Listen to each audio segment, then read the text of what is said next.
Recognizing we're speaking to an engineering audience today, with your engineer cap on, what are some of the most interesting problems that you've been able to tackle in your role? And what are the ones that have evaded you, right? That you hope that you're able to keep working on and solve going into the future? Yeah, I think what's really exciting about the mining industry, and I started my career in petrochemicals with Exxon before really getting interested in like how a chemical engineer at the time could get involved in the energy transition and kind of stumbling this minerals problem. I think what's really exciting is that like minerals and mining problems are, every single project is bespoke. When you build a steam cracker to make ethylene, you have a feedstock and a design. Your refineries in the oil and gas space have, nothing on their designs have really changed in the last 50 or 60 years. But every ore body is actually different and requires a different flow sheet. The mineralogy is different, the chemistry is different.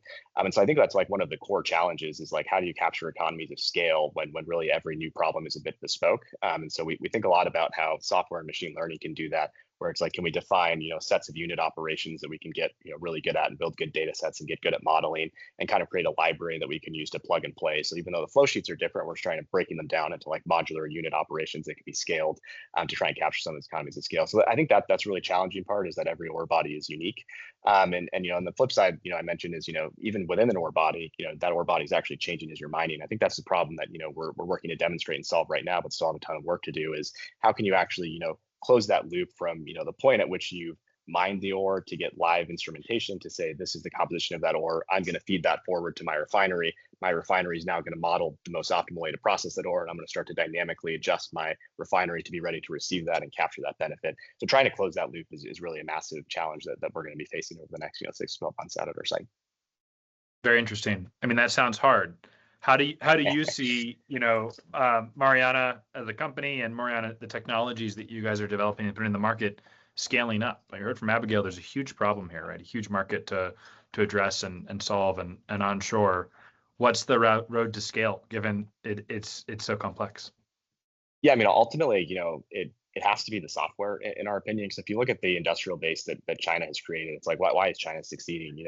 They have a massive industrial base of universities, of training programs, of companies, of government sponsorships that they're funneling, quite literally thousands of people, thousands of mining and mineral processing professionals into the workforce every year. And if you look at the U.S., I didn't even know mining was an option or an industry when I was in college. Like at no point in my 4 years of college did anyone ever talk to me about mining. And in the U.S., you maybe have like 4 mining schools that are graduating, maybe 30 professionals each into the industry. So there's a massive talent shortage. The industry's aging out. And so, when we talk about autonomy, we're not here to automate away anyone's job. It's actually like a necessity because when you have a dwindling workforce, the only way you can scale is actually if you make everyone more productive. And autonomy is going to be the way to do that. And so that's what we see as the key unlock.